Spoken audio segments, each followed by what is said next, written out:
sick and sicker. Yeah, these two fools just won the reverse lottery. That's right.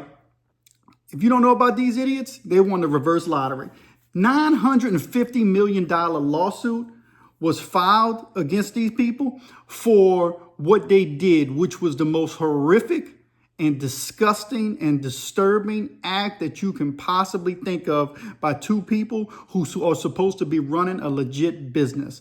That's right. The Return to Nature Funeral Home in Penrose, Colorado. It was in Colorado that in a neighborhood, there was people who began to recognize they had a reeking smell that was coming from somewhere in the neighborhood, and they couldn't quite figure out where it was at. Something began to stink, and every day it began to stink a little bit more, and they couldn't figure out where it was at. So after neighbors began discussing with one another, where's this terrible smell coming from? It all seemed to point to this building that had been supposedly in use for some construction things or whatever, but it was actually owned by these two. I'm going to keep them up the entire video. These two fools, demonically possessed, greedy individuals who were supposed to be running a natural funeral home where they provided more of a nature aspect of burial. They will put you in decomposing materials such as wicker baskets or whatever. So people who were interested in protecting the environment, they could bury their loved ones like that, supposedly. Right? And they did cremations, but they weren't doing cremations.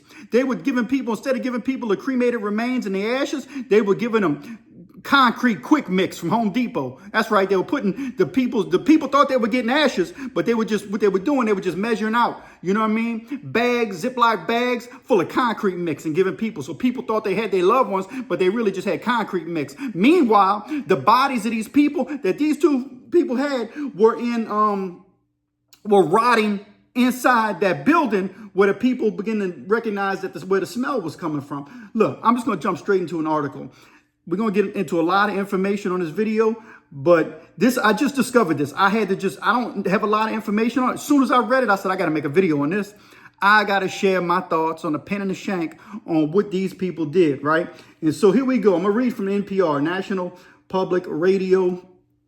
And the title of the article is Owners of Horrific Funeral Home Plead Guilty to Federal Charges.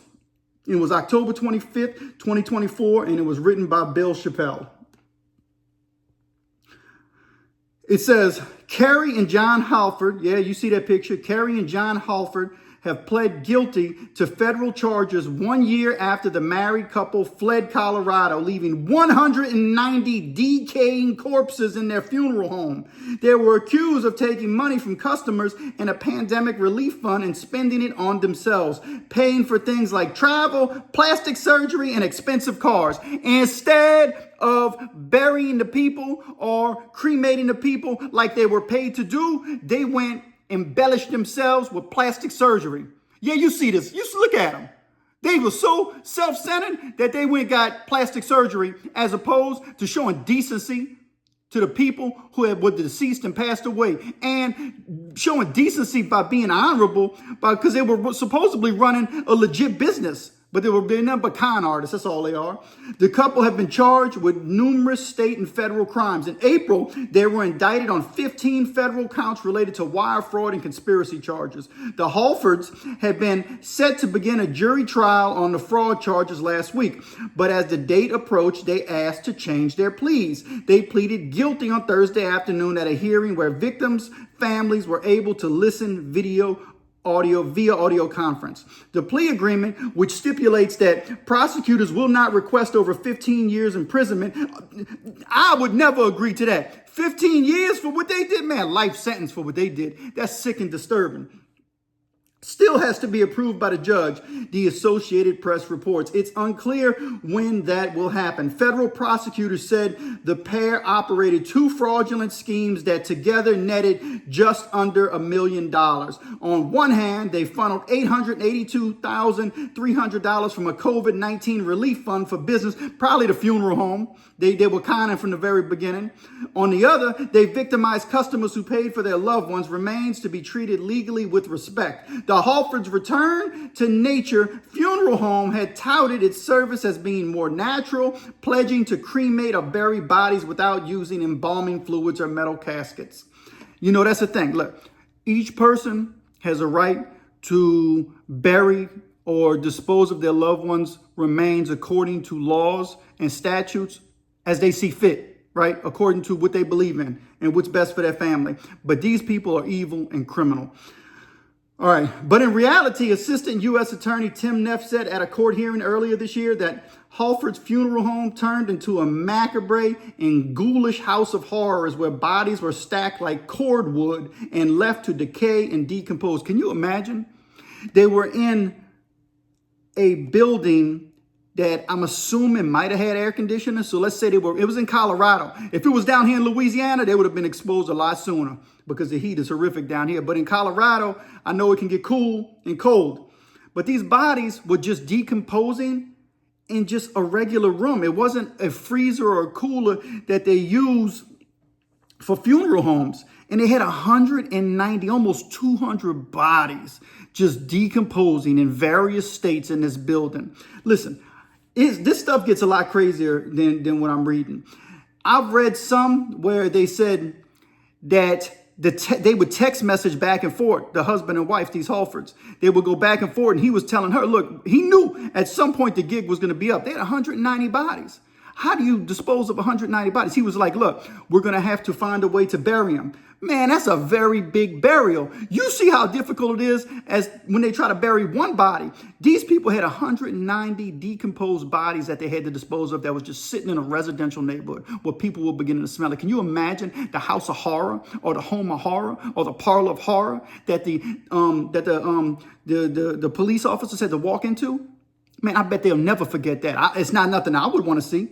It was so bad that they claimed it a state of an emergency and they called in the FBI and the feds, right? Because they didn't know how to deal with that many corpses or what else they would uncover. So they basically called in the federal task force that deals with large scale atrocities like terrorist attacks with planes, right? And they called these people in to help identify these bodies. It was going to take them months, they said, months to identify all the remains. They had to go best they could with fingerprints and I'm sure blood samples and DNA samples or dental records. They even said that they had some babies that were in there. This is bad. And some people don't know to this day, because I don't think they could identify every single one of the bodies, that some people don't know to this very day if their loved ones were actually in that building or their loved ones really were buried. They actually found one person who was supposed to be buried, and they actually buried another person in that person's stead. They dug the grave up. That's what the FBI said. They dug the grave up and they found that there was a different person in that ground that people thought it was their loved one, but it was a different person. Their loved one was inside the place. So I don't know where the other loved one. It gets that unraveled and that crazy.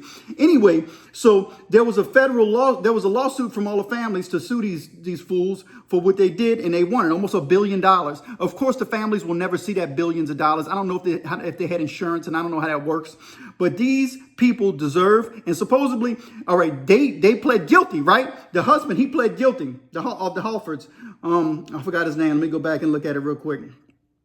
He pled guilty. They both were supposed, Jon Hallford, he pled guilty, so he accepted his plea deal, and supposedly he's going to do at least 6 to 15 years in prison. 6 to 15 years in prison. They're going to let this dude out again.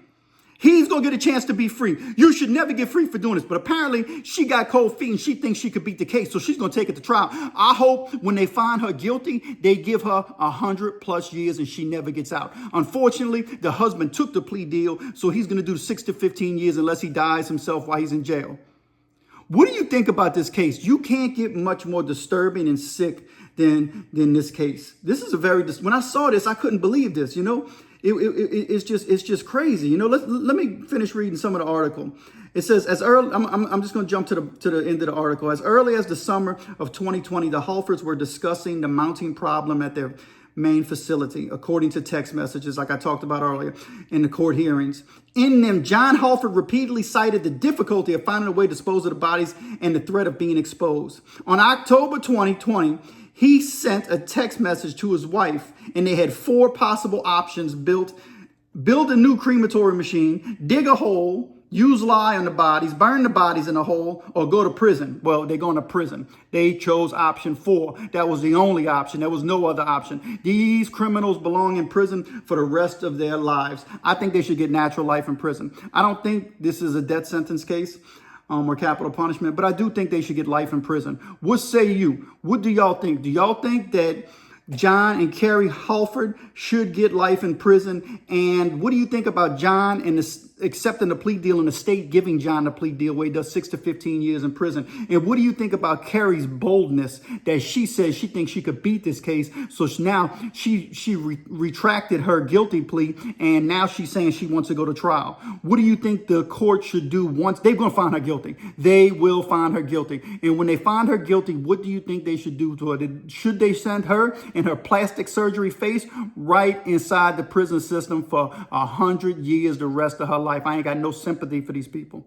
For what they did, it's horrible. They need to pay for the crime, right? They didn't show sympathy to the families of their loved ones. I lost my mother, brother, and father. I could not imagine having to relive, all the thoughts that I went through when I had to, say my goodbyes to them.